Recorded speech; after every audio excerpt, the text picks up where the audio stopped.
Aujourd'hui, nous allons répondre à la question comment optimiser son sommeil. Comme on l'a vu dans une vidéo précédente, il n'est pas possible de nous entraîner à moins dormir, car le temps de sommeil dont nous avons besoin est inscrit dans notre ADN. Et vouloir avoir un temps de sommeil inférieur à ses besoins, c'est s'exposer à des risques importants pour sa santé. Ok, mais peut-on optimiser son sommeil? Pour commencer, quand un pilote d'avion va aux États-Unis, il doit se coucher plus tard et se lever plus tard. Il est donc fatigué en soirée. Et quand il rentre en France, il doit s'endormir plus tôt et se lever plus tôt. Il a souvent du mal à s'endormir. Un peu comme nous le dimanche soir. Le problème, c'est le décalage horaire. De plus, on sait qu'il faut du temps pour récupérer d'un décalage horaire.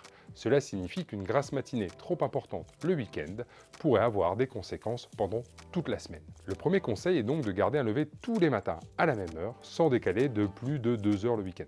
Alors, à votre avis, mieux vaut-il se coucher tôt, au cas où le sommeil viendrait vite, ou mieux vaut-il ne pas regarder l'heure et se coucher seulement lorsque l'on pique du nez? Eh bien, ce n'est pas parce que vous avez envie de voyager que si vous allez 2 heures plus tôt à la gare, vous partirez 2 heures plus tôt. Non, vous allez seulement attendre et vous énerver sur le quai. Comme nous l'avons vu dans une vidéo précédente, notre heure d'endormissement est déterminée par notre horloge biologique qui nous ouvre des portes vers le sommeil et par la quantité de substances somnifères dans notre cerveau. Du coup, allez vous coucher quand vous ressentez la somnolence. Si on essaye de se coucher avant ces portes du sommeil, il y a peu de chances que l'on s'endorme. Et si l'on se couche beaucoup plus tard, on risque la privation de sommeil et la somnolence le lendemain. Le deuxième conseil est donc d'aller vous coucher seulement lorsque vous ressentez les signes annonciateurs du sommeil à venir. Ok, mais quels sont les signes qui annoncent le sommeil? Les principaux signes sont les bâillements, les clignements des paupières, les frissons, les difficultés de concentration. Pour illustrer ce dernier point, c'est quand vous lisez 4 fois la même phrase sans plus la comprendre. Bon, là il est temps de ranger votre bouquin et d'aller vous coucher.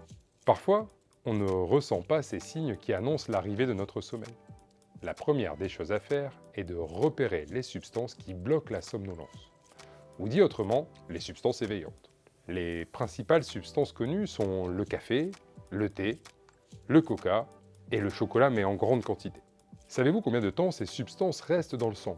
Une étude récente parue dans la revue Sleep mentionnait que les effets perduraient au moins 9 heures dans le sang.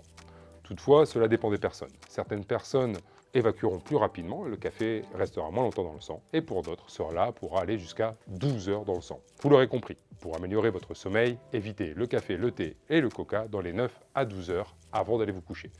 Le chocolat, c'est ok, mais pas en trop grande quantité dans le canapé. Et la cigarette qui accompagne le café. La nicotine est excitante pour votre cerveau. Elle va rendre le sommeil plus léger et le fragmenter. C'est un stimulant, donc ça n'aide pas le sommeil. Mais lorsque l'on dort mal, que l'on est fatigué, on est tenté de plus en consommer pour se stimuler. Restons sur l'idée de ne pas vous aider à vous endormir, mais plutôt de vous aider à ne pas vous réveiller au moment du coucher. Nous avons vu dans une vidéo précédente que nous sommes des animaux diurnes régulés par la lumière du soleil. Tant que nous sommes exposés à la lumière du soleil, notre organisme envoie les hormones de l'éveil. Quand le soir, il n'y a plus de soleil, dans l'obscurité, notre cerveau envoie les hormones du sommeil, la mélatonine. Le problème, c'est que notre cerveau ne fait pas la différence entre la lumière du soleil et la lumière de l'ordinateur, de la tablette et du téléphone. Tant que nous y sommes exposés, on ne peut pas sécréter l'hormone du sommeil.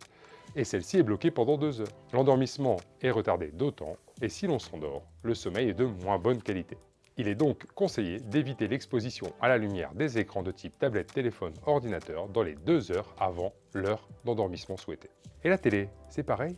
Comme elle est plus loin de nos yeux, quand la lumière arrive à la rétine, elle est beaucoup plus faible. Elle a donc beaucoup moins d'impact sur notre horloge biologique.